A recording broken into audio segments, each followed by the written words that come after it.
With you, જો તમને એક દિવસ માટે ગુજરાતના હોમ મિનિસ્ટર બનાવ્યા હોય, ફેન્ટેસીની વાત છે, આપણે એવું નથી કે ભાઈ આ કરી દેવું, શું શું તમે બદલાવ કરવા ઈચ્છો છો?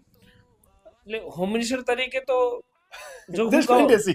અગેન, મને જે ગુજરાતમાં બદલાવ જોઈએ છે કોઈ પદને છોડીને હું તમને કહું છું હા, ડેફિનેટલી.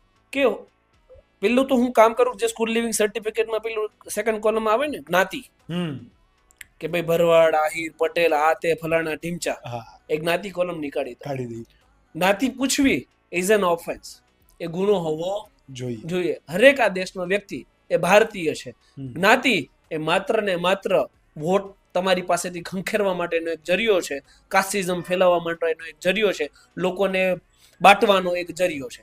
જ્ઞાતિવાદ ક્યારેય હોવો જોઈએ નહીં. એક કોલમ જ નીકળી જાય તો એ મેટર અત્યારે ડિસ્પોઝ થઈ જાય, પૂરી થઈ જાય. ડેફિનેટલી. સેકન્ડ કામ જે હું કરું કે મેં જે હમણાં કીધું કે આરોગ્ય, શિક્ષણ, જસ્ટિસ સિસ્ટમ, પોલીસ અને વકીલો, આ બધાનું નેશનલાઇઝેશન થઈ જવું જોઈએ. હરેક વ્યક્તિ છે એ સિસ્ટમની અંદર પોતાનો યોગ્ય અવાજ ઉપાડી શકે એની માટે આ બધી ફિલ્ડો સરકારી જ હોવી જોઈએ.